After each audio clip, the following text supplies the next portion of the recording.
Hello friends, welcome to அக்கம் பக்கம் சமையல். இன்றைக்கி நம்ம என்ன பார்க்க போகிறோம்னு பார்த்தீங்கன்னா, ஒரு ஸ்வீட் ரெசிபி எப்படி பண்ணுறதுன்னு பார்க்கலாம். எந்த ஆர்டிஃபிஷியல் ஃபுட்கள் அதெல்லாம் சேர்க்காம இதை ஒரு ஹெல்த்தியான முறையில் நம்ம வாடிக்கையாக செய்யாத கேசரி தான் நான் செஞ்சு காமிக்க போகிறேன்.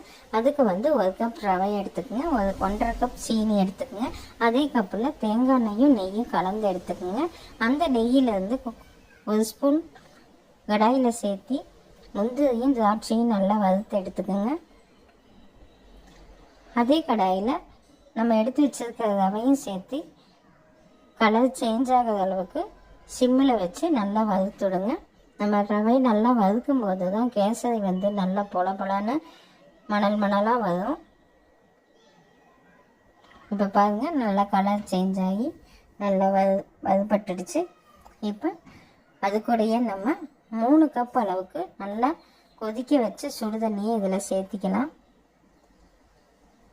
மெதுவாக சேர்க்கணும். நம்ம சுடுதண்ணி சேர்க்கும்போது கவனமாக சேர்க்கணும், மேலே தெளிக்காமல்.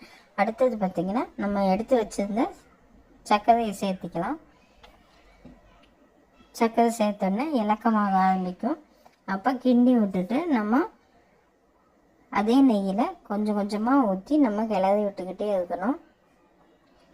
இப்போ பாருங்கள், எண்ணெயெல்லாம் வெளியே கசிஞ்சு வருது. அந்த அளவுக்கு சிம்மிலேயே வச்சு கிண்டணும். அடுத்தது பார்த்திங்கன்னா, வெண்ணிலா எசன்ஸு இல்லைன்னா ஏலக்காய் தூள் எது வேணாலும் நம்ம விருப்பம் எதுவோ அது சேர்த்துக்கலாம். இப்போ நான் முந்திரி திராட்சையோட டூட்டி புரட்டியும் அந்த செரி பழம் கடையில் விற்கும் பார்த்திங்களா, அதுவும் சேர்த்திருக்கேன். இப்போ இது கொஞ்சம் கலர்ஃபுல்லாக இருக்கங்காட்டிக்கு நான் இது சேர்த்துருக்கேன். நம்ம வீட்டில் எந்தெந்த நட்ஸ் இருக்கோ அதை சேர்த்துனிங்கன்னா போதும். இப்போ பாருங்கள், சுவையான நம்மளுடைய கலர் சேர்க்காத ஒயிட் கேசரி ரெடி ஆயிடுச்சு.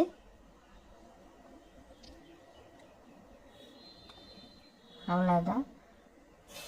நீங்கள் கண்டிப்பாக வீட்டில் இது மாதிரி கலரெல்லாம் சேர்க்காம குழந்தைங்களுக்கு செஞ்சு கொடுங்க. கண்டிப்பாக சாப்பிட்டு பார்த்துட்டு செஞ்சு பார்த்துட்டு எனக்கு கமெண்ட் பண்ணுங்கள். தேங்க்யூ.